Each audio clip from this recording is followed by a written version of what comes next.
es como mirar de frente, que es que dicen los que saben que observamos con la mente. Hagamos un breve examen, cierra los ojos y atente. ¿Qué podrías hacer igual y qué sería diferente? No es lo mismo un échale ganas, carnal, que sí se puede, a que te corran del trabajo o en la escuela no te acepten. Las instituciones con las prácticas de siempre, que creen que por no ver bien dejas de ser competente. Me caes gorda, tú me dices, me caes gorda, ajá. Y en tu lenguaje el odio provocas, ey.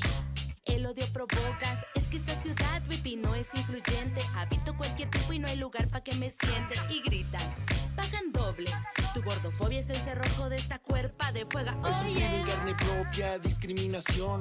No es mi paranoia ni mi imaginación. Hay gente que me odia en cada institución y me tacha de escoria por mi condición. Discriminación, REMIT en la Ciudad de México. El día de hoy vamos a tener la inauguración de este encuentro y para ello nos acompañan la presidenta del Consejo para Prevenir y Eliminar la Discriminación de la Ciudad de México, COPRED, Geraldina González de la Vega Hernández. Bienvenida. Tenemos también el honor de presentar a la directora de Oxfam México, Alejandra Jaspasiu. Buen día, bienvenida. Y se encuentra también la subdirectora de investigación del Consejo para Prevenir y Eliminar la Discriminación de la Ciudad de México, del COPRED, Jessica Aznar Molina. Bienvenida. Bien, pues vamos a dar inicio a esta inauguración. También, si me permiten un momento, vamos a agradecer a Adriana Rodríguez y a Mónica Ponce, que nos estarán acompañando en la interpretación de lengua de señas mexicana, y a todas las personas que nos acompañan en Facebook Live. Bueno, pues vamos a iniciar con este quinto encuentro y con las palabras de la presidenta del Consejo. Adelante. Muchas gracias. Pues muy buenos días. Me da mucho gusto saludarles la mañana de hoy, ya noviembre, justo era lo que estábamos comentando, qué rápido se ha ido el año y qué rápido de nueva cuenta estamos acá en un encuentro de la Red Multidisciplinaria de Investigación sobre el Fenómeno Discriminatorio de la Ciudad de México, la REMID. Pues ya es el quinto encuentro que tiene el objetivo de reflexionar, de analizar sobre el fenómeno discriminatorio en el ámbito laboral. Y la razón por la que decidimos enfocarnos en el ámbito laboral pues tiene que ver con el número de denuncias que recibimos en el área de atención. Evidentemente, parte de los trabajos que realizamos desde el Consejo es atender las denuncias por discriminación que suceden en la Ciudad de México, y entre el 70 y el 77% de las que recibimos pues suceden en el ámbito laboral privado principalmente, no exclusivamente, porque también algunas de las denuncias que recibimos por discriminación cometida por funcionarios o funcionarias públicas también violenta el derecho a la igualdad en el ámbito laboral. Entonces, en este sentido, pues tenemos aquí un tema relevante que reflexionar en cuanto a cuáles son estas prácticas, por qué siguen sucediendo estas prácticas y qué necesitamos hacer precisamente para eliminarlas. Como sabemos, la discriminación es la puesta en acción de los prejuicios que se desarrollan, que se alimentan, que se retroalimentan en los sistemas de opresión, como son el racismo, como son el sexismo, como son las LGBT-fobias, como es el capacitismo. Y en ese sentido, pues parte de la reflexión tiene que ver precisamente con cómo operan estos sistemas de opresión para generar estos prejuicios que impactan en la presencia laboral de determinadas personas en las empresas, en el ámbito público en general, y cómo, más bien, qué tendríamos que estar haciendo, qué medidas tendríamos que estar tomando de manera preventiva para eliminar la discriminación.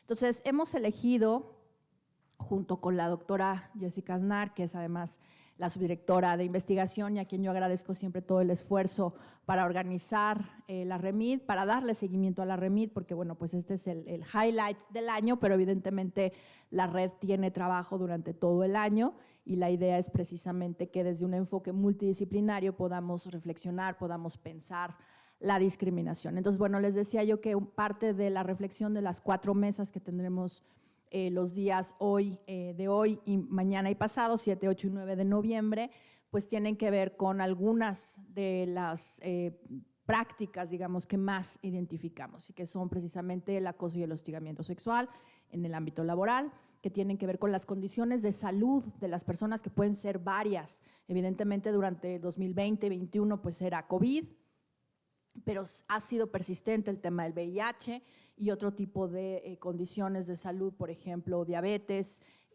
algún tipo de enfermedad no tan común, por ejemplo, pero que también se han venido a denunciar. También vamos a estar reflexionando sobre temas relacionados con la menstruación y la menopausia, que son temas que necesitamos hablar. Sobre todo el tema de la menstruación ha estado muy, digamos, en el foco, sin embargo el tema de la menopausia pues no tanto, y creemos que es fundamental pues estar reflexionando sobre cómo esto afecta o puede afectar la presencia de las mujeres y personas con capacidad de menstruar en sus empleos.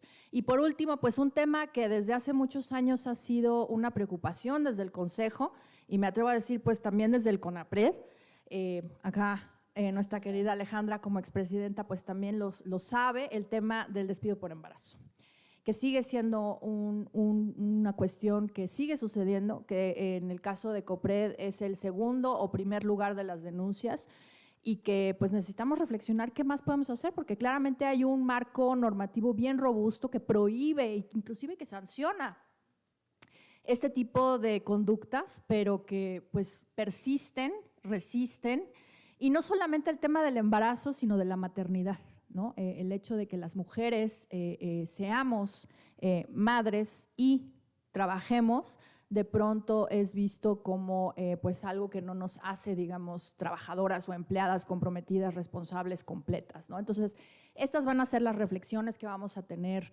en estos 3 días de la REMID, del 5º encuentro de la REMID, y pues la mañana de hoy inauguramos este espacio con la presencia de mi querida Alejandra Haas, quien es directora de Oxfam, y no la voy a presentar porque le toca a Jessica, pero yo te agradezco mucho, Ale, que estés acá, porque bueno, pues justo abriremos boca con tu presentación, con tu conferencia de la mañana de hoy, para precisamente iniciar estos caminos de reflexión, porque el objetivo de este encuentro es no solamente tomar el micrófono y hablar, que siempre es muy importante, pero sino trazar rutas de trabajo. Para nosotras estos encuentros significan una ruta de trabajo, de planeación, qué vamos a hacer el próximo año, qué necesitamos impulsar, qué vamos a mandar al Congreso, qué vamos a trabajar de manera interinstitucional con otras secretarías, qué vamos a hacer con los espacios de vinculación con las empresas, con el Gran Acuerdo por el Trato Igualitario, qué vamos a hacer con los establecimientos mercantiles, en fin.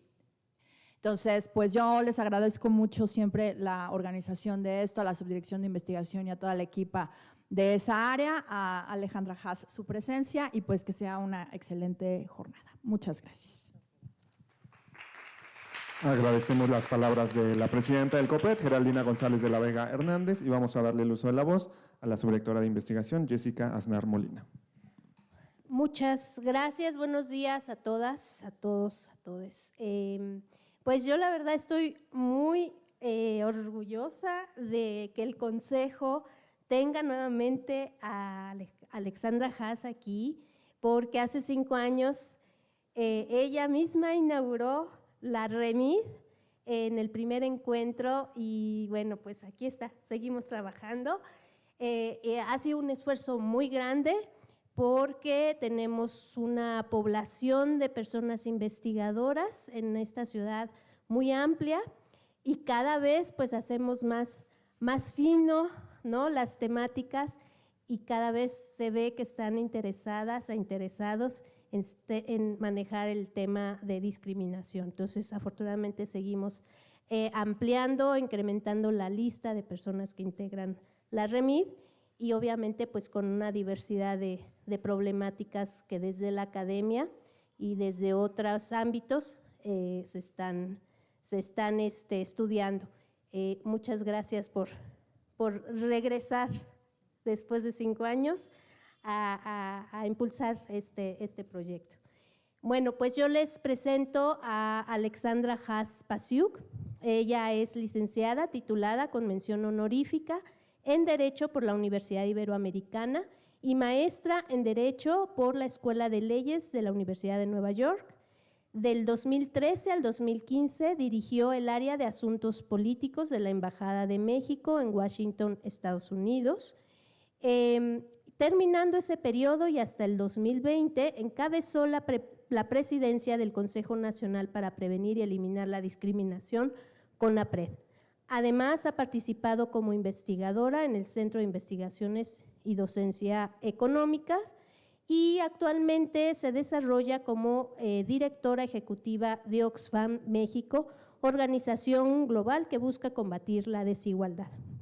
Y bueno, pues precisamente voy a retomar algunos, si me lo permites, algunos datos que ya la presidenta del COPRED lo introdujo y ya con ello voy a lanzar un conjunto de preguntas para que de allí tú nos puedas ofrecer tu exposición magistral, ¿sí?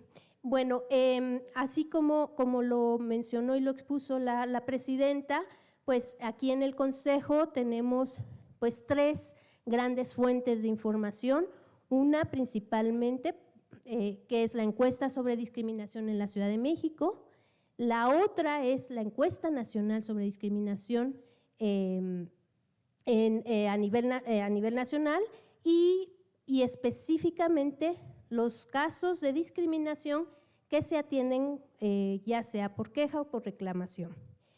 Y estas 3 fuentes lo que nos han otorgado precisamente, y con los datos más recientes del 2021 y 2022, es que las personas, al menos en la EDIS, en la Ciudad de México, que el 25.2% de las personas que contestaron la encuesta declararon haber sido discriminadas y principalmente su experiencia de discriminación lo fue en el ámbito laboral.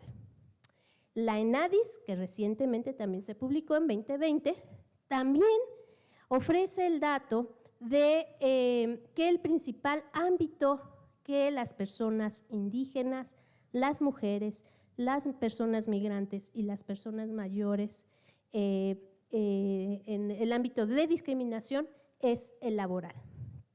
Específicamente los casos, como dice la presidenta, en COPRED los principales motivos de discriminación es el de embarazo, condición de salud, condición de género que implica acoso y hostigamiento y por discapacidad. Pero estos se hacen principalmente en el ámbito laboral. Es por ello que el COPRED crea, diseña y está implementando estratégicas focalizadas precisamente para prevenir y eliminar la discriminación. Y bueno, paralelamente tenemos una política laboral a nivel nacional y también local que da cuenta precisamente de una intención de poner a las personas en el centro. La política nacional laboral recupera, uno de sus líneas, objetivos, es recuperar el poder adquisitivo de los salarios mínimos y los ingresos para mejorar la calidad de vida de las personas. Otro de los objetivos es apoyar la inclusión de jóvenes a través de la capacitación en el trabajo. Otro es el impulsar el diálogo social, la democracia sindical y la negociación colectiva auténtica conforme al nuevo modelo laboral que tiene que ver o está relacionado con justicia y libertad. El cuarto objetivo es dignificar el trabajo y estimular la productividad mediante la vigilancia al cumplimiento de la normativa laboral. Y el quinto objetivo de esta política laboral nacional es lograr la inserción en un empleo formal de las personas desempleadas, trabajadoras en condiciones críticas de ocupación y personas inactivas con disponibilidad para trabajar, con atención preferencial a quienes enfrentan barreras de acceso a un empleo formal. La política laboral local en la Ciudad de México se adecuó al cambio de paradigma donde pues, pone al centro a las personas trabajadoras y a sus derechos laborales, que implica aumentar productividad con reparto justo a los trabajadores, el diálogo social tripartito, las mejores condiciones laborales, mejorar condiciones laborales, cerrar brechas de género.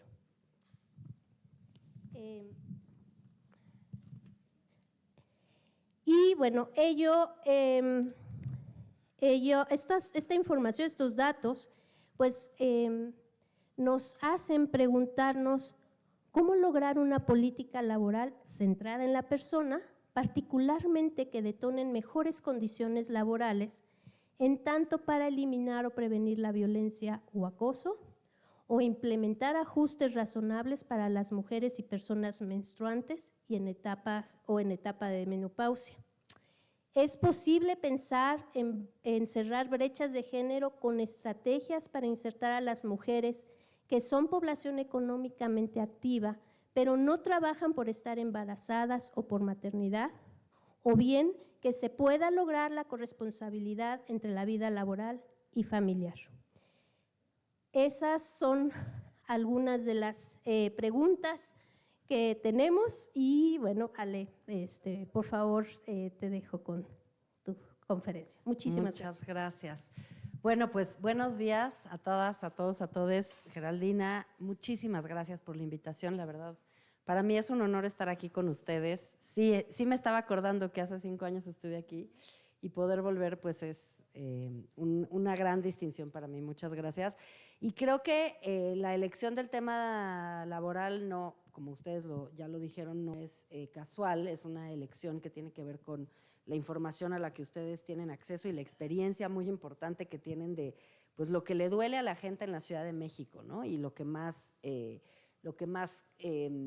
causa que la gente se movilice y venga y busque pues un alivio que deriva de las quejas y reclamaciones aquí en el COPRED y que realmente pues sí le trae a la gente una sensación como de que se puede hacer algo de justicia. Yo quisiera empezar como, bueno, Oxxo México es una organización que tiene 70 años trabajando, nosotros llevamos más de 14 años en México, yo llevo 3 siendo la directora ejecutiva, muy agradecida también con esa oportunidad. Y somos una organización que trabaja en dos grandes polos, la construcción de la igualdad y también en acción humanitaria, por eso nos verán en estos últimos y próximos días muy presentes en el tema de Otis, porque también tenemos esa función.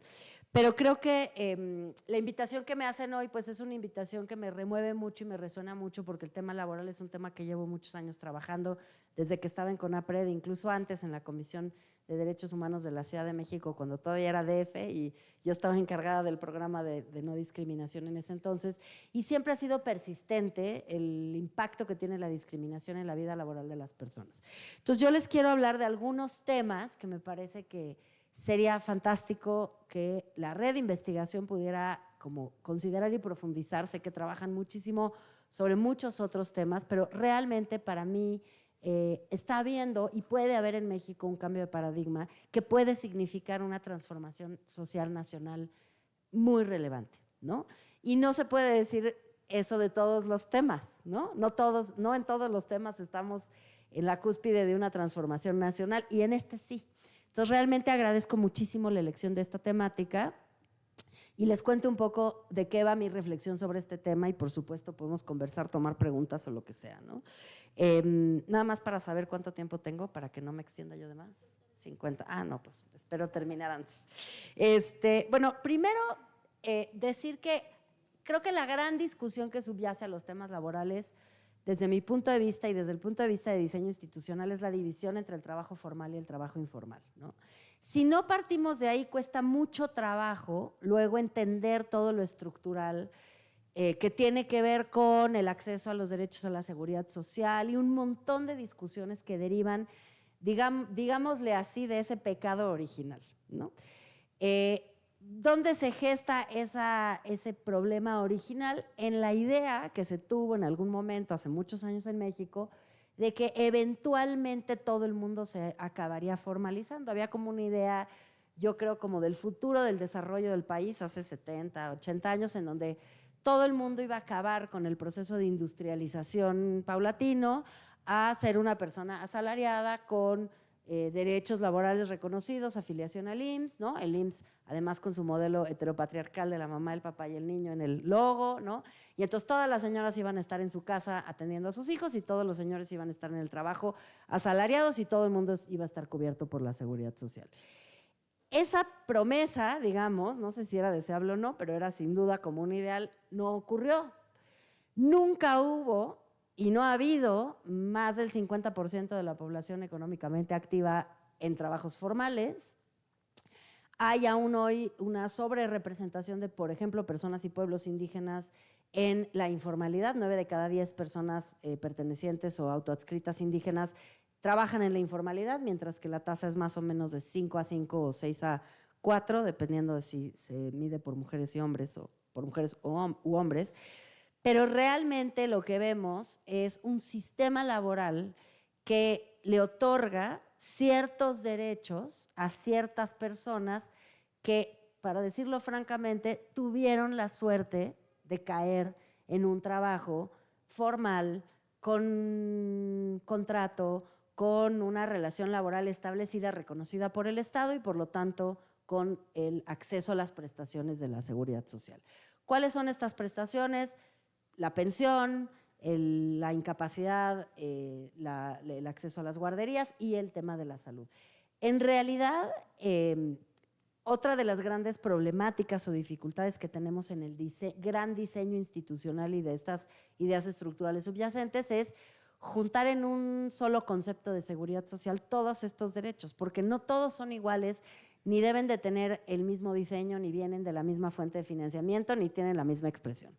Entonces, bueno, en primer lugar está este tema y vamos a volver a esta división entre formales e informales. Ahora, vámonos un minutito al tema de seguridad social y estos distintos derechos, ¿no?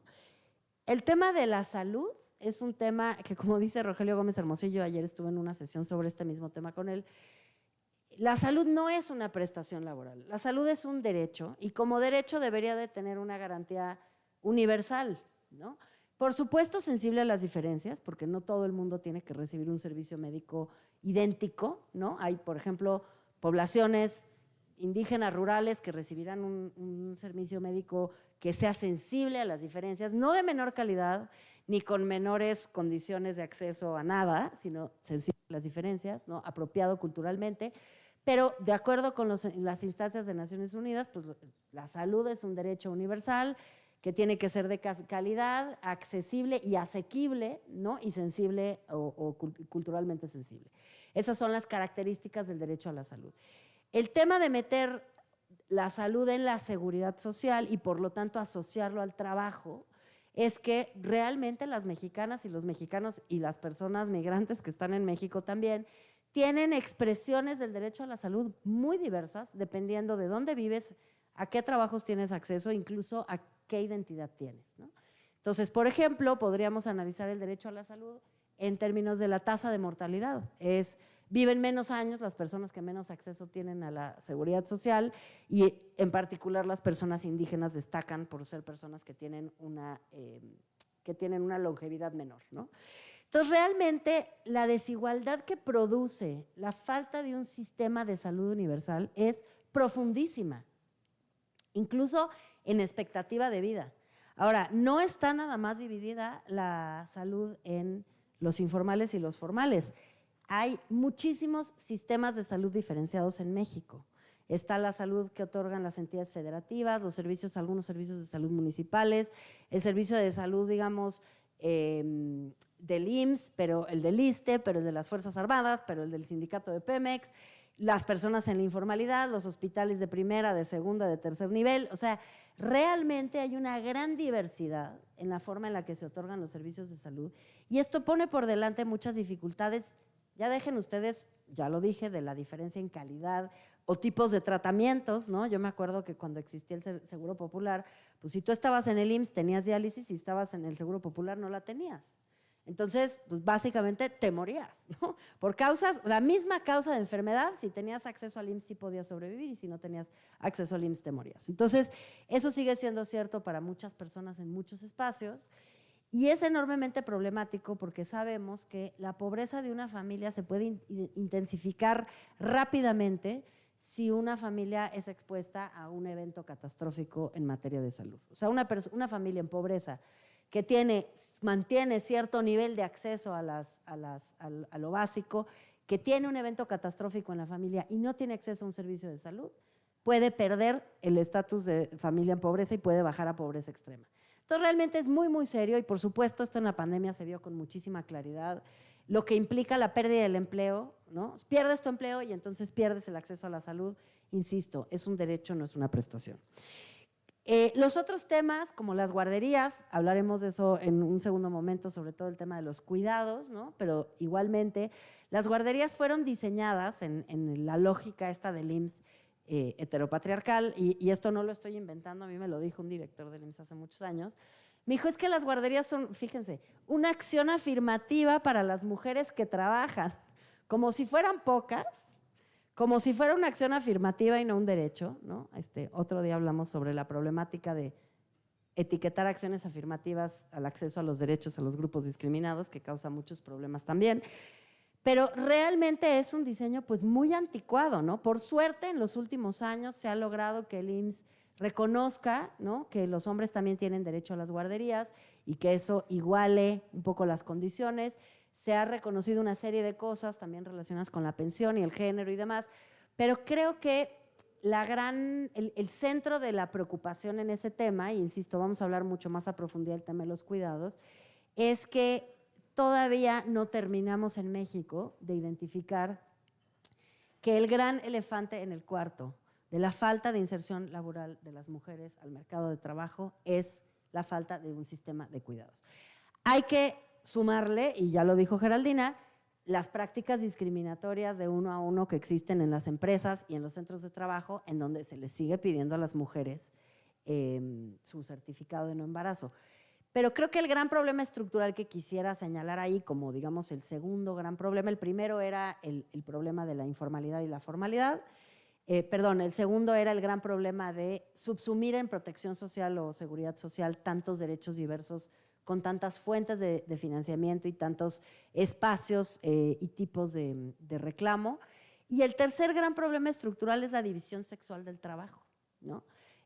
Nosotros en Oxfam hicimos el año pasado un informe que se llamó Redes de Cuidados, que fue un informe sobre todo cualitativo con entrevistas a profundidad, y lo que vimos ahí es que está muy asentada en México la división sexual del trabajo a nivel cultural. Ahora hablamos de lo institucional, pero a nivel cultural lo que vimos es con mucha claridad que en las familias primero se van con la prima octava que ni relación tenía con la familia, que irse con un hombre para el cuidado de las personas. Y eso tiene una íntima relación, y se ve muy claramente en la ENADIS, en la Encuesta Nacional sobre Discriminación, con la deserción escolar y la deserción laboral. Pero esto que llamaban ninis, ¿no? ¿Se acuerdan que se usaba el ninis muy discriminatorio, de que ni estudian ni trabajan? Pues en la ENADIS 2017 al menos los ninis eran, en realidad 9 de cada 10 eran mujeres jóvenes que trabajan en el hogar y que nunca van a alcanzar la autonomía económica, ni se diga la organización política, ni se diga el tiempo de ocio, esparcimiento y cultura, porque son mujeres que desde una edad muy temprana están ejerciendo labores de cuidados en el hogar, ¿no? ¿Cuál es el problema, además del ejercicio de los derechos por parte de las cuidadoras? Pues hay un montón de problemas que derivan de ahí. Hay problemas que se pueden ver desde el punto de vista, digamos, de lo que pierde la economía nacional, ¿no? Hay a quien le gusta argumentarlo desde ese punto de vista, y ahí vemos que, decía el INMujeres hace unos años, se pierden 2.400 millones de pesos anuales, 2.400 millones de pesos anuales por la falta de inserción de las mujeres en el mercado de trabajo. Se pierde, bueno, en el caso de las mujeres, la falta de acceso a la autonomía económica, la falta de acceso a terminar los ciclos educativos, la falta de acceso al mercado de trabajo, justamente porque en el mercado de trabajo también está asentado esta idea de que las mujeres principal y primordialmente son cuidadoras y por lo tanto los empleadores consideran que es una pérdida económica para ellos contratar mujeres, lo cual está totalmente desactualizado con lo que ya ha dicho la OIT 20 veces y con lo que se ha comprobado, pero persiste el prejuicio o el estereotipo en torno a la capacidad de las mujeres de mantener un trabajo y de poder cuidar. pero además tiene un costo para los propios hombres, porque el machismo, hay que recordarlo, también le cuesta a los hombres, en el sentido de que a los hombres, digo, esa licencia de paternidad de 5 días es una burla, y entonces, ¿qué es lo que pierden los hombres? El cuidado es una obligación, pero también es un derecho. Cuidar a otros también es un derecho. Se establecen relaciones afectivas, se logra establecer una relación, incluso hay estudios que demuestran que el cuidado, que los hombres que cuidan en la primera infancia a sus hijos son menos propicios a ejercer la violencia doméstica. En fin, hay un montón de razones por las que la división sexual del trabajo y condenar a los hombres, como dice Rita Segato, al mandato de la violencia en lugar de ayudarlos a que se pasen al mandato del cuidado, ¿no? También es una condena hacia ellos y también tiene efectos negativos sobre los hombres. Las niñas, los niños, las personas con discapacidad y los apoyos que requieren, las personas enfermas y las personas mayores también pierden en esto, porque por muchísimas razones, quizá no profundizo en todas ellas, porque sí quiero hablar un poco acerca de dónde estamos en el tema de los cuidados, pero creo que pierden porque no tenemos la sofisticación que se requiere en las políticas públicas y ciertamente no tenemos el financiamiento que se requiere en las políticas públicas para responder y poner en el centro a la vida, ¿no? El otro día la presidenta del INMujeres decía una forma, lo dijo de una manera que me gustó mucho, dijo, se trata de poner a las personas en el centro en lugar de poner a las cosas, ¿no? En este modelo que tenemos de una producción y de medir el éxito de un país con el crecimiento económico, en lugar de medirlo, por ejemplo, por los servicios de cuidados que pueden permitir el sostenimiento de la vida, sin el agotamiento de la vida, sin la precarización de la vida, sin el agotamiento incluso de los recursos naturales.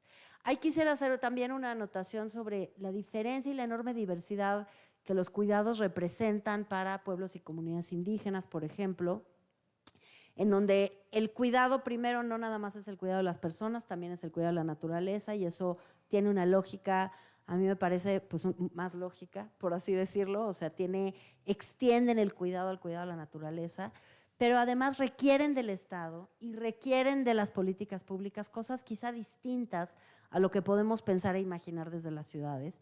Y por lo tanto, con todas estas aristas, todas estas complejidades y esta gran batalla cultural que tenemos que dar, los cuidados han resultado ser un gran desafío en el diseño de políticas públicas, ¿no?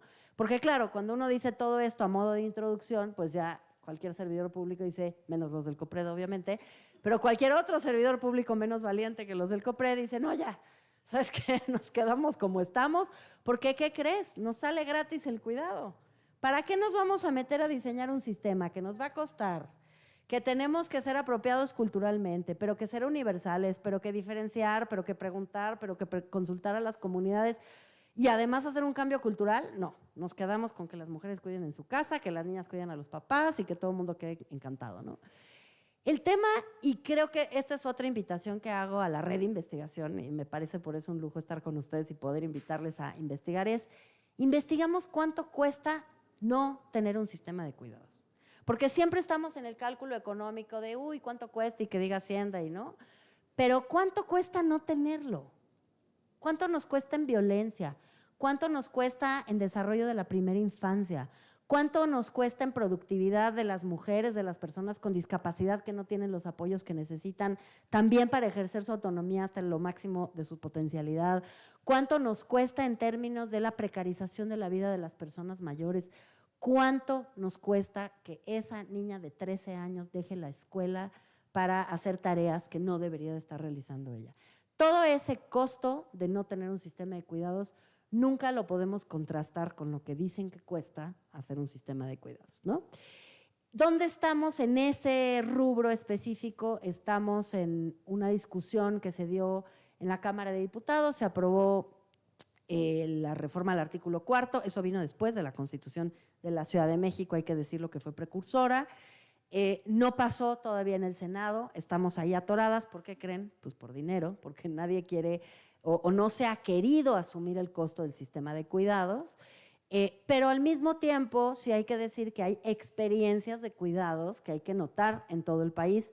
Bueno, si me dicen si son muchas o pocas, yo creo que son pocas. Somos un país de 120 millones de habitantes con muchas necesidades, Pero bueno, se pueden mencionar, ¿no? Está el caso de San Pedro Garza, que tiene un sistema de cuidados local específico, particularmente en una zona del municipio. Están, por supuesto, las utopías aquí en Iztapalapa, con un modelo muy innovador y muy interesante. Están también los sistemas de cuidados de Jalisco. Por ejemplo, Jalisco ahora, bueno, primero de Zapopan y ahora en Jalisco está por discutirse una ley de cuidados.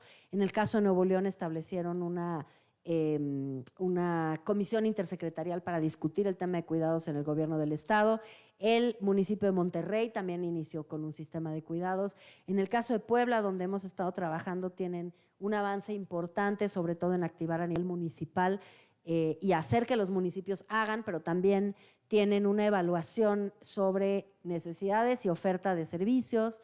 Y bueno, hay otros, ¿no? Está el estado de Quintana Roo, que tiene mucho interés, el estado de Guanajuato, que lo ha estado discutiendo, en fin, ¿no? Hay una serie de lugares, acabamos de hacer un evento sobre este tema y por lo tanto conocemos bastante bien en Oxfam cómo está la cosa. Creo que en todas las entidades federativas hay o una organización o alguien en alguna dependencia que está preocupada por esto, ¿no? ¿Cuál es el peligro que corremos? Creo que corremos 2 o 3 peligros y ya con eso cierro lo de cuidados y me quiero pasar a lo laboral, porque creo que también ha habido cambios importantes en lo laboral formal, ¿no? El peligro que corremos con el tema de los cuidados es la parálisis. Creo que ese es el principal peligro. Necesitamos avanzar donde se pueda. Si se avanza en los sistemas de información que, por ejemplo, el Colegio de México acaba de sacar un mapa de cuidados que vale la pena echarle un ojo. Se avanzó ahí, es un mapa nacional de los cuidados, vale la pena meterse y ver. Mapearon en una cosa interactiva todos los servicios de cuidados privados y públicos que hay en el país. Eso es importantísimo para diseñar política pública, pero también para los y las usuarias. O sea, si hay personas ahora conectadas o que están aquí en el público, que son personas usuarias y que necesitan saber dónde hay una guardería o si cerca tienen algún servicio para personas con discapacidad, se pueden ir a este mapa. Pero se necesita muchísimo más profundizar sobre datos que ya existen y de hecho el INEGI acaba de sacar su primera encuesta sobre cuidados, pero hay muchísimo que se puede hacer para explotar y sacarle jugo a esos datos que todavía necesitan pues muchísima investigación, ¿no? Después está el tema del diseño de la política y del diseño de las legislaciones locales y nacional de cuidados. Hemos tenido discusiones sobre qué es mejor, si empezar por una ley o empezar por una política. La verdad no importa. Hay que empezar por lo que se pueda, porque este tema presenta tantas resistencias, presenta tantas dudas, hay tanta gente que lo ve como secundario, poco importante, en lugar de entender la centralidad de la vida que tiene, que realmente creo que por donde se pueda hay que empezar. Si es por un pequeño programa local específico para la atención más inmediata de los cuidados, perfecto. Si es por una ley nacional de los cuidados para crear un gran sistema de cuidados, también perfecto. Lo que se pueda avanzar. La carencia es tan grande, tan grande, y la precariedad a la que se somete a la gente cuidada, a la gente cuidadora, es tan grande que necesitamos trabajar en todos los frentes. Y por supuesto que una parte muy importante, y creo que el COPRED en eso juega un papel fundamental, es la transformación cultural, no nada más, porque siempre cuando hablamos de transformación cultural nos imaginamos pues que si en la telenovela, ¿no?, metemos cosas, o que si analizamos la publicidad y decimos ya no le vendan la plancha a las señoras el 10 de mayo, ¿no? Todas esas cosas las hemos dicho y hecho y estudiado durante mucho tiempo y no son menores, ¿no? Todavía hay mucho que estudiar de eso. Pero creo que una parte muy importante de los cuidados también reside en la transformación del servicio público y del sistema judicial. Cuando se determinan sentencias de divorcio, cuando se adjudican alimentos o pensiones, cuando se identifican temas de custodia, incluso temas de adopción, cuando se diseñan las políticas, cuando se identifican quiénes son los responsables y, por supuesto, cuando ciertos funcionarios transitan, por ejemplo, a ser legisladoras y legisladores, todas esas personas que están tomando decisiones sobre la vida de las personas tendrían que tener una transformación cultural. Sin ellas no podemos, ¿no? Y creo que esa es una tarea bien importante, parte, digamos, de las muchas acciones que la transformación de los sistemas de cuidados requiere. Me voy entonces a la situación que tiene que ver con el mundo del trabajo, ¿no? Primero, el mundo del trabajo está cambiando brutalmente a nivel global, ¿no? No será noticia para ustedes, la OIT ya lo dijo en reiteradas ocasiones. La automatización va a transformar el mundo del trabajo o lo está transformando. Lo escuchamos con la inteligencia artificial, ¿no? De repente ya, pues escríbeme un documento que hable sobre discriminación laboral y entonces sale un discurso mucho mejor que el mío, ¿no? Ciertamente. O sea, las máquinas están haciendo mucho del trabajo que los demás, las personas, hacíamos o hacemos, ¿no? Y esto es una gran amenaza en números muy grandes para los estados, para los países, porque nuestro modelo económico está basado en esta idea, insisto, en esta lógica de la informalidad y la formalidad y la exclusión de pueblos y comunidades indígenas, y es cuestionable, pero sí tenemos un modelo que se pensó en un momento en el cual pues la idea era que las personas iban a tener un trabajo remunerado, con un contrato, con el acceso a la seguridad social, y que el origen de los recursos para vivir iba a provenir del trabajo productivo, no del trabajo reproductivo, ni de otro tipo de trabajo, sino del trabajo productivo, para la producción de bienes y servicios, ¿no? La automatización va a poner delante, y está poniendo delante, discusiones muy importantes que no necesariamente habíamos visto relacionadas. Por ejemplo, la discusión del ingreso vital, o le han llamado el salario, no me acuerdo, ¿cómo le han llamado el salario? Bueno, esto de que el Estado le pague a todas las personas, pues es un poco como la discusión de las pensiones en México, ¿no? O sea, en el caso del gobierno mexicano lo que ha hecho es pensiones por grupos de población, pero se ha discutido muchísimo si en realidad el Estado debería de estar dando una cantidad mensual al 100% de la población, ¿no? Universal, realmente universal, con el propósito de tener el acceso básico a ciertos bienes y servicios, ¿no? Esa es una de las discusiones que también ha estado vinculada con el tema de la automatización, pues porque si se pierden los empleos por vía de la automatización, ¿de dónde va a provenir el ingreso? ¿No? Esa es una de las cosas que se han discutido a nivel global. Claro, en México sigue siendo la mayoría de la población vive de su salario o de sus ingresos por su trabajo, entonces todavía no estamos ahí, pero creo que nos tenemos que empezar a preguntar estas cosas para no estar siempre resolviendo los problemas de ayer, sino empezar a resolver también los problemas de mañana, ¿no? Y poder prever. Creo que otra de las cosas que es importante traer acá como gran tema nacional es el tema de la organización laboral, ¿no? Y esto es algo que en Oxfam nos ha estado preocupando durante un tiempo, que es, primero, cómo ha servido a ciertos intereses económicos que no han permitido, por ejemplo, y que generaron tanta dificultad en el aumento del salario mínimo, tanta dificultad en aumentar lo poquito que se aumentaron las vacaciones, mientras que México está hasta abajo de todos los índices de vacaciones, hasta arriba de los índices de exceso de horas laborables y demás. Cuesta mucho trabajo y ha costado mucho trabajo combatir esas ideas preconcebidas sobre, digamos, lo mucho que sufrirían pues, quienes son los empleadores, ¿no? Y los grandes empleadores en este país, si la gente se le sube el salario mínimo, si la gente se le da 2 días más de vacaciones, si la gente se le da una jornada normal laboral de 40 horas, ¿no? Hay una especie como de, bueno, en Oxfam le llamamos la captura del Estado, ¿no? La captura, ¿qué viene siendo? Pues viene siendo la relación entre los órganos de toma de decisiones del Estado y los poderes económicos que se juntan a tomar decisiones que contravienen los derechos, ¿no? Y el problema con la captura, pues es que provoca estas cosas. O sea, cómo el Estado mexicano no había aumentado el salario mínimo en 20 años, después de que la promesa del Tratado de Libre Comercio era la mejora en las condiciones laborales y la derrama económica, ¿no? La derrama económica es como la gran promesa, ¿no?, de este modelo, pues que sí ha derramado en algunas zonas y ha creado algunas mejorías en términos de algunos puestos de trabajo, pero no dejamos de tener al 50% de la población en México en pobreza. 53%, mismo 53% que teníamos hace 20 años cuando empezaron lo que en México llamamos los programas sociales, que en realidad son programas de combate a la pobreza o de alivio a la pobreza.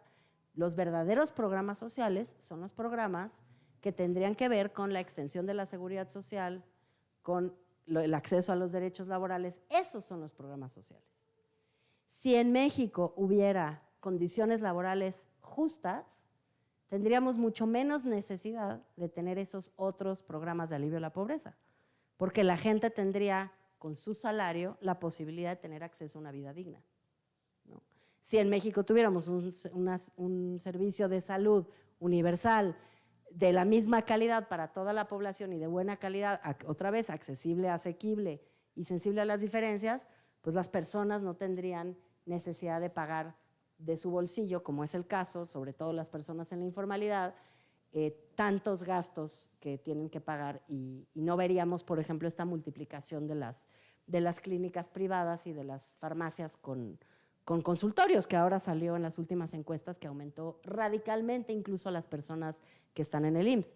Entonces, el problema es un problema de modelo. Ahora, hay una contrapartida que ha ocurrido también en esta lógica de la captura, de no aumentar las vacaciones, bajar las horas laborables y mejorar el salario, que es otra arista y es la desacreditación de la organización laboral como un mecanismo legítimo para reclamar derechos.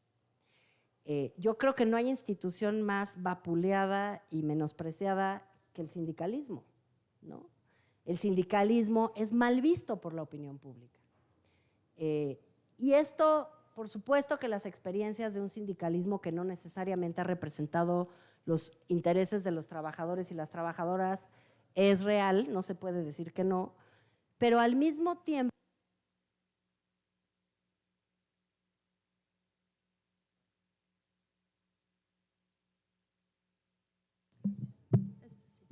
ya me acabé el perdone, creo que ya hablé mucho. El sindicalismo es la mejor forma de defender los derechos laborales. El sindicalismo es el derecho humano que tienen las personas a organizarse para equilibrar el poder que tienen los empleadores en relación con los trabajadores. El sindicalismo es la contrapartida del control que tienen los empleadores sobre las condiciones de trabajo, en qué invierte la empresa, cuál es el destino de lo que pasa con la empresa. Sin sindicatos fuertes, buenos, productivos, representativos, democráticos, no hay contrapartida al poder que tienen los empleadores. Entonces, resulta muy problemático que tengamos una experiencia del sindicalismo que nos haga sentir a la ciudadanía que no es una vía legítima para la defensa de los derechos. Perdemos enormemente al tener esta visión acerca de los sindicatos y esta experiencia de la vida sindical. Y yo creo que eso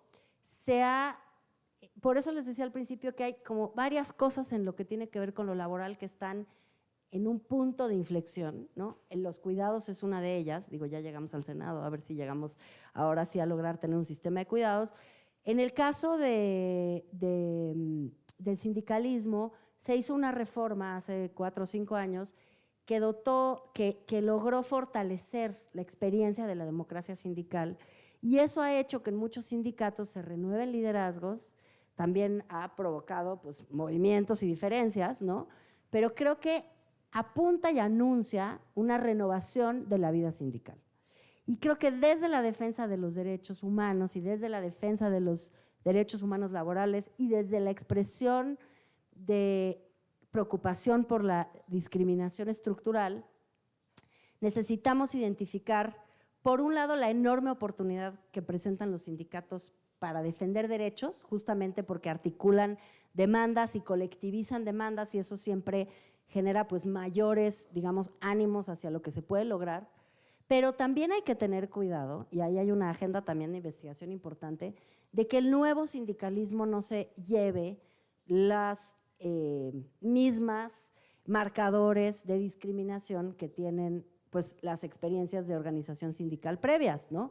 Y no lo digo yo estuve recientemente en una reunión, por ejemplo, con varias mujeres participantes en sindicatos y ellas nos decían, es difícil para las mujeres participar en la vida sindical, tener puestos de decisión en la vida sindical, poder tener darle importancia a la agenda de género en la sindicalización.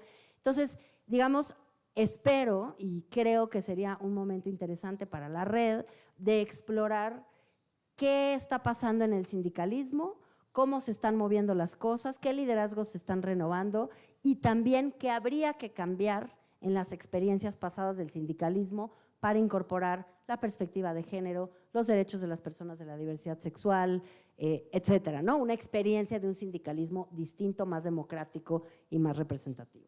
Y cierro justamente con una reflexión que tuvimos en esa ocasión que estuve con varias mujeres sindicalistas y que fue acerca justo de la agenda de acoso y hostigamiento y violencia, ¿no? O sea, creo que el convenio 190 de la OIT presenta una oportunidad inmensa y un pequeño comercial para nuestras amigas de Intersecta que están teniendo y construyendo una red de organizaciones para conocer a profundidad y poder poner en marcha las obligaciones que implican el 190 de la OIT, pero creo que una de las cosas que hablábamos en esa ocasión y que quiero traer aquí es,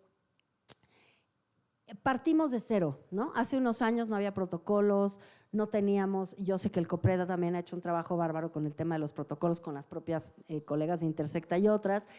Antes no había protocolos, nos costaba trabajo, hemos pasado, o sea, se ha trabajado tan arduamente para generar herramientas, ¿no? de conocimiento de casos, formas de gobernanza internas de las organizaciones, de las instituciones, de las empresas que puedan identificar estas prácticas, esfuerzos también para lograr que se sabe, ¿no? A mayor diversidad, menos casos de acoso, hostigamiento y discriminación, etcétera, pero creo que lo más importante es que podamos permanecer en el proceso de transformación y ahí, digamos, se toca este tema del acoso, hostigamiento y violencia con lo que decía hace un rato de la división sexual del trabajo y de todo lo que tiene que ver con la profunda brecha de género que se expresa una y otra vez en el mundo laboral.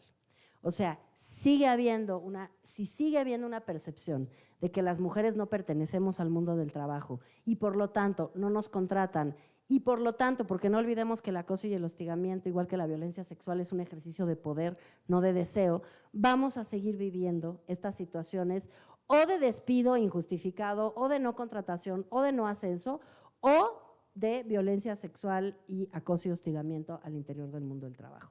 Entonces, y el tema del cuidado es también una manera, al fin y al cabo, de mantenernos fuera del mundo laboral y de mantener a las mujeres realizando trabajos, como dicen las argentinas, eso que llaman amor es trabajo no pagado, mantenernos realizando trabajos sin remuneración y por lo tanto bajo el control, ¿no? Entonces creo que con esto podría ir cerrando, obviamente abierta a conversarlo más a fondo con los temas que les parezcan de interés, pero quiero insistir en que la agenda de investigación que deriva de estos grandes cambios paradigmáticos que están ocurriendo en el mundo del trabajo dan muchísimo que estudiar y también pues mucho ánimo, porque creo que en México se está moviendo este espacio de derechos de una manera que otros espacios no se están moviendo. Muchas gracias.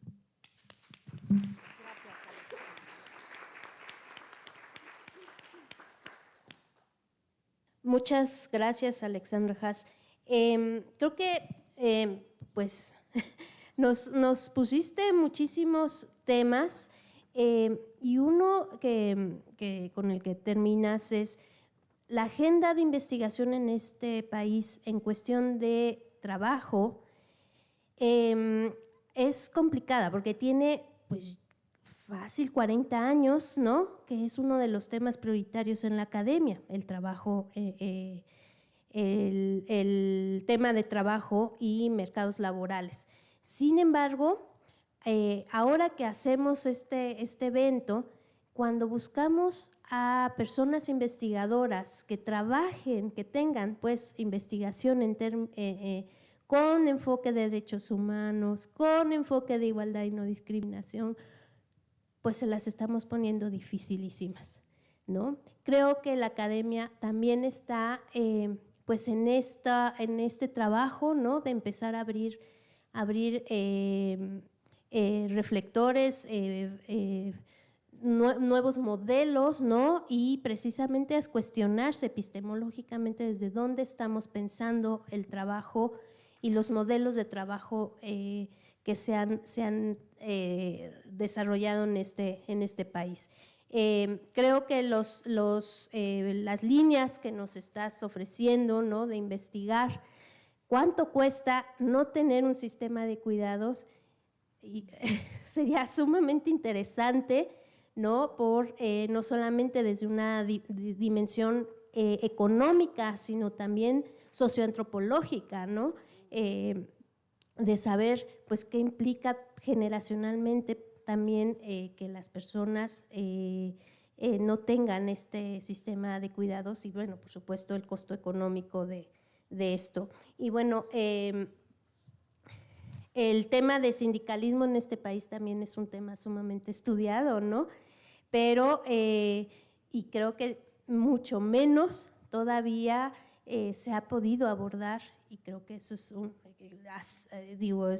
la manera en que nos los haces, nos lo señalas, ¿no? Identificar estos marcadores de discriminación que pueden seguir preservándose en la vida sindical de este país y precisamente visibilizando, repensando esta figura sindical para los derechos laborales de las personas es importante, pero ¿no?, identificar qué factores están ahí jugando para que no reproduzcamos, no volvamos a vivir la historia que se vivió hace 30, 40 años, 50 años en la vida sindical de este país. Y bueno, creo que pusiste en el, ¿cómo le llaman?, el dedo en la llaga, el hecho de que es uno de los puntos que aquí en el COPRED pues nos tienen siempre alerta, ¿no?, la persistencia de prejuicios. A pesar de que vemos, estamos trabajando, identificamos políticas públicas, identificamos acciones de gobierno que están buscando, ¿no?, poner mejores condiciones de las personas en el acceso a la salud, en el acceso al trabajo, seguimos viendo y con varias investigaciones hemos identificado que sigue habiendo prejuicios detrás. A pesar de que los médicos dan consulta, ¿no?, buscan por sus prejuicios tratar de no darla a las personas que viven con VIH, ¿no? Sigue habiendo violencia obstétrica, ¿no?, a pesar de que hay más información, hay más hospitales para mujeres, ¿no?, para dar atención a las mujeres, sigue habiendo violencia obstétrica íntimamente relacionada con prejuicios hacia las mujeres. Entonces, creo que nos estás ofreciendo pues un sinfín de líneas para la academia, pero también para nosotras acá desde el Consejo y para las distintas dependencias del Gobierno de la Ciudad de México, pues repensar lo que estamos haciendo, diseñando, implementando, ¿no?, en materia del derecho al trabajo, ¿no? No es, como dices, no son programas sociales, hay que pensar y reflexionar cuáles son los programas sociales, ¿no? Y son derechos, el derecho a la salud, el derecho al trabajo. Entonces, desde ahí hay que trabajar y hay que repensar. Yo quisiera abrir el… Sí. Justo creo que de parte de las reflexiones que hacía Ale, me pareció muy interesante de pronto, hace ya unos, 13 años más o menos, cuando se debatía el tema de matrimonio igualitario, veíamos cómo había un quiebre de las estructuras de cómo se enseñaba el derecho familiar, ¿no? Entonces, de pronto me parece que estamos en un momento, y tú iniciaste tu conversación justo diciendo, estamos en un momento paradigmático de cambio de perspectiva de lo que vamos a entender como el ámbito laboral, el mercado de trabajo, cómo lo vamos a bombardear con los derechos, con esta perspectiva de género, con esta perspectiva antidiscriminatoria, y me parece que estamos en un momento similar en donde necesitamos repensar, tú lo dijiste, pero lo quiero recuperar, como hacer este símil de cómo hoy día todavía encontramos todavía estas resistencias en cómo se enseña el derecho de familia, y lo mismo está sucediendo con el derecho laboral, que de pronto encontramos a laboralistas expertos, pero que no traen esta perspectiva, ¿no? O sea, que de pronto hacer este match resulta complicado porque justo se veía como un tema aislado en donde pues los derechos humanos pues pasaban como de ladito, así, ¿no? ¿Cómo los vamos a meter adentro? Y justo hoy en la mañana, mientras estaba en el tráfico, estaba en Twitter viendo qué pasaba con el tráfico, y de pronto vi un tweet de una persona que decía que le había ofrecido trabajo a un joven de 25 años, diciéndole que tenía que estar disponible 24/7. Y que el joven había puesto cara de, ay, no inventes, o sea, yo no voy a estar así. Y entonces la reflexión de la persona del tuit, que me parece que era mayor por lo que decía, porque así lo decía, ustedes jóvenes, ¿qué creen? O sea, que no tienen que estar 24/7. ¿Cuáles son sus metas en la vida? Si creen que acceder a un empleo no les implica estar siempre disponibles. Y es ese pensamiento de pronto que tiene que ver con el salario mínimo, que tiene que ver con las vacaciones, que tiene que ver con el horario del empleo, porque al final del día de pronto es como, ¿cómo van a trabajar? ¿Cómo van a tener vacaciones? ¿No? Entonces, ¿cómo vamos a cambiarnos este chip y empezar a renovar esta manera de entender que las personas, no somos, o sea, no somos empleadas, somos personas que tenemos tiempo libre y que algunas cuidamos, pero no todas cuidamos, porque también de pronto hay como esta injusticia hacia las personas que no cuidan, de decir, bueno, pues ustedes tienen que estar disponibles 24/7 porque no cuidan, ¿no? Entonces, o sea, ese cambio de chip de pronto, ¿no? Y lo otro que quería yo decir justo tiene que ver, y es con el tema del Sistema Nacional de Cuidados, que está atorado porque se ve como un gasto y no como una inversión. Porque al final del día estamos gastando, como tú bien lo pusiste, en programas sociales que están paliando exactamente el otro. Entonces, o sea, si invertimos de este lado, pues a lo mejor tendríamos que dejar de invertir del otro, y es el lado correcto, por así decirlo, de la inversión, ¿no? Y por último, mencionar el tema de pues, la agenda de investigación que aquí nos trazas líneas. Como sabes, nosotros tuvimos durante 10 años un concurso de tesis, y a partir de este año lo transformamos en un concurso de investigación, en donde participan personas investigadoras, ya parte del SNI, que tienen que convocar a personas jóvenes. Entonces, pues creo que podríamos pensar en un planteamiento para 2024 en estas líneas de investigación, en donde invitemos a personas investigadoras a presentar sus trabajos en este sentido, ¿no? Y bueno, pues en las mesas vamos a estar presentando investigaciones del COPRED, una que hicimos con Intersecta justo sobre acoso y hostigamiento sexual en universidades, pero las universidades son una constelación en donde no solamente hay alumnados, sino también hay personas empleadas.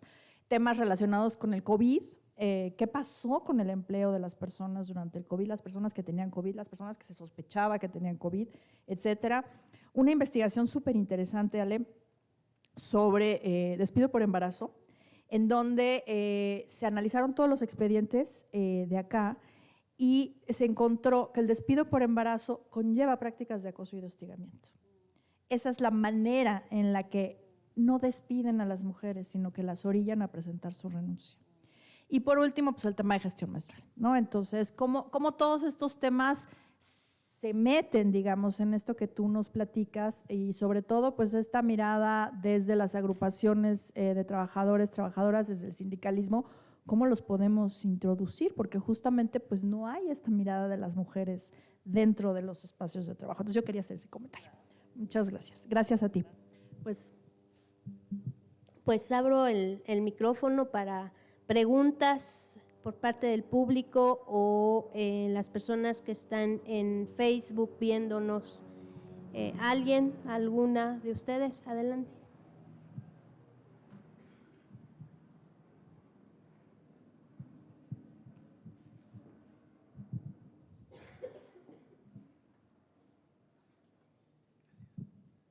Bueno. Hola, buenos días a todos. A nombre de la diputada Marisela Zúñiga, le agradecemos la invitación y pues buen día. Tenemos varios puntos con los que nosotros nos llevamos, que desde el legislativo pues, nos han ayudado mucho a construir una agenda política más inclusiva. El caso justamente de la incidencia de las personas jóvenes en el trabajo es fundamental para nosotros. Y bueno, quiero hacer un paréntesis. En el 10º concurso yo fui ganador del COPRED en investigación contra la discriminación, específicamente en materia de trabajo y personas trans. Entonces, la diputada Marisela Zúñiga tiene una agenda de género bastante amplia, en la cual, pues ahorita el tema de menstruación, de gestión menstrual digna, lo está atacando por todos los lados que se pueda hacer, y uno de esos justamente es el permiso en el estado de menstruación a las personas menstruantes. Y el segundo punto que nos llevamos también es sobre las personas gestantes en materia de trabajo.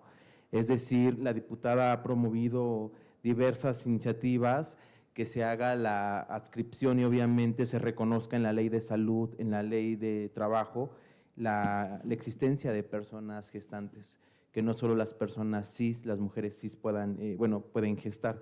Es decir, que la autoridad tiene que crear política pública, tanto de capacitación, sensibilización, uso del lenguaje incluyente y no sexista, que nos permita pues, a las personas jóvenes, a las personas trabajadoras, ser escuchadas y de manera organizada, que es el tercer punto, la parte de los sindicatos, la representación que tienen los trabajadores con la organización, o sea, lo más allegado al patrón, ¿no? al dueño de los medios de trabajo contra la fuerza de trabajo, es muy importante porque lo que queremos hacer es pues justamente hacer la incidencia de jóvenes y especialmente pues un agradecimiento al COPRED por abrir estos espacios y el reconocimiento de todas las investigaciones que hacen, porque nosotros nos basamos mucho en lo que hacen en los trabajos, tan es así que algunos dictámenes que nosotros realizamos vienen ya asignados con la firma del COPRED.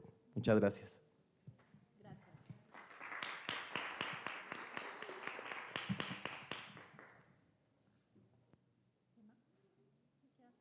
¿Preguntas, comentarios? ¿Nadie? Sí, adelante, Flor.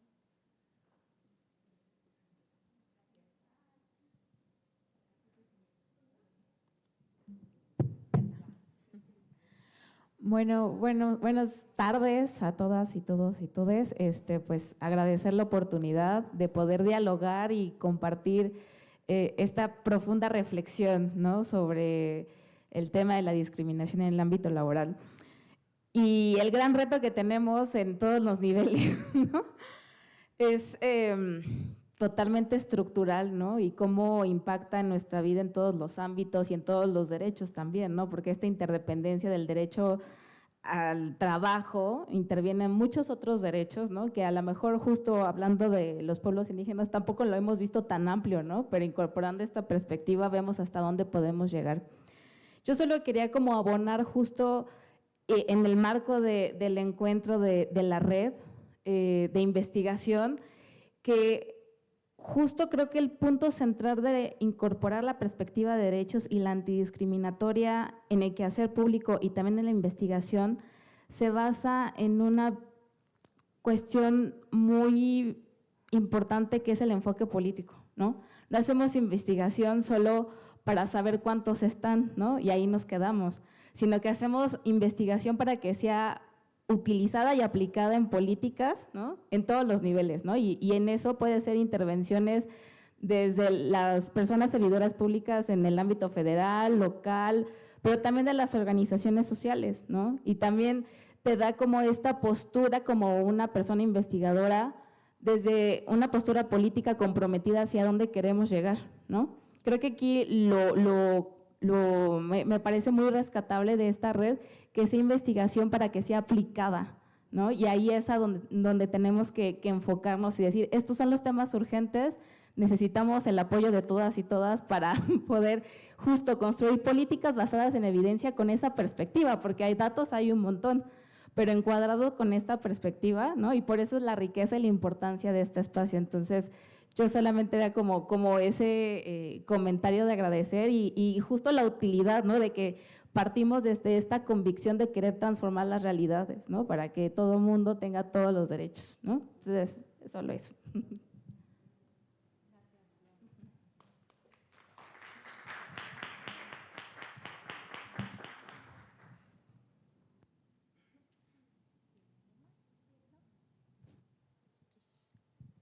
Bueno, pues, ¿te gustaría cerrar con algunos comentarios? Gracias.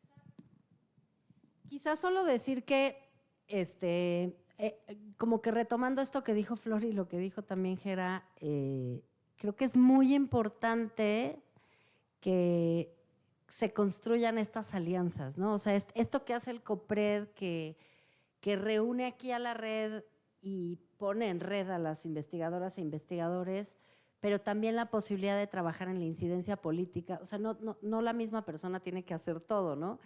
Creo que una de las cosas más desafiantes de la agenda antidiscriminatoria es que podamos reconocer las agendas específicas de cada grupo y reivindicarlas, pero también encontrar los puntos en común para poder fortalecer las posturas. Y eso, el camino de ida hacia la especificidad y de regreso hacia los cambios generales es un camino difícil, porque nos cuesta trabajo, ¿no? O sea, nos acostumbramos a hablar en clave de mi identidad y de mi particular situación, y eso está muy bien porque había estado invisibilizado tanto tiempo que es indispensable, pero necesitamos poder hacer el camino de regreso para que los cambios sean grandes, porque luego no digo que el mismo trabajo, pero cuesta mucho trabajo cualquier cambio chico, mediano o grande. Si podemos lograr cambios grandes, por ejemplo, cuestionar la división de lo formal y lo informal, imagínense la cantidad de vidas que se pueden ver transformadas por esto. Si podemos construir un sistema de salud universal sensible a las diferencias, podemos ayudar a todos los grupos, nos podemos ayudar y podemos ayudar a todos los grupos en situación de discriminación. Entonces, sí alentaría a que desde la especificidad de nuestras agendas podamos buscar construir alianzas con aquellos que parecen muy distintos a nosotros, pero que comparten estos problemas estructurales, porque solo logrando masa, ¿cómo se dice? Masa crítica, músculo político, se logra que haya apoyo para estos grandes, grandes cambios estructurales. Esa sería mi reflexión final. Muchas gracias.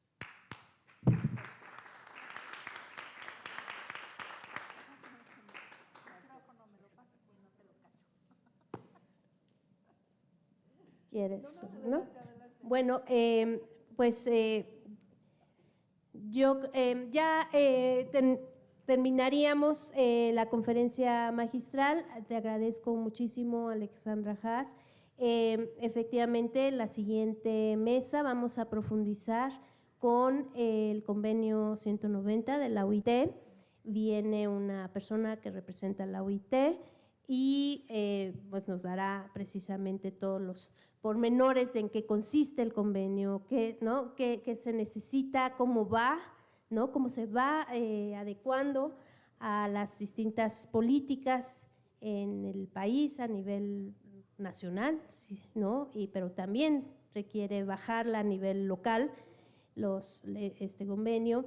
Y también para esta mesa se va a discutir con academia, ¿no? ¿Qué están haciendo algunas académicas?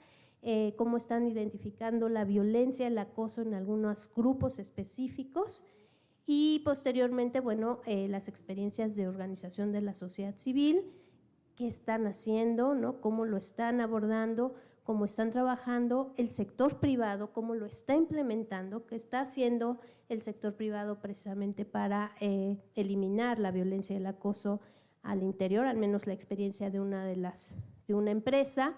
Y posteriormente, bueno, pues el Consejo, Gobierno, cómo está trabajando acciones precisamente para prevenir el acoso y la violencia. Entonces, la siguiente mesa, pues vamos a abordar el convenio 190, el cual nos has también mencionado que es clave para poder seguir impulsando pues estos cambios de modelo, ¿no? Fortalecer este modelo que de alguna manera pues pone al centro, como dices, a la persona, a la vida, ¿no? Y que con ellas tenemos, con ese modelo tenemos que empezar a adecuar y a repensar la política pública, las iniciativas, ¿no? La parte legislativa y, bueno, las reflexiones académicas. Pues les invitamos a mantenerse aquí en COPRED, ahí debe de haber ya algunos bocadillos y les esperamos para la siguiente mesa que comienza en unos 5 minutos. Muchísimas gracias. Gracias.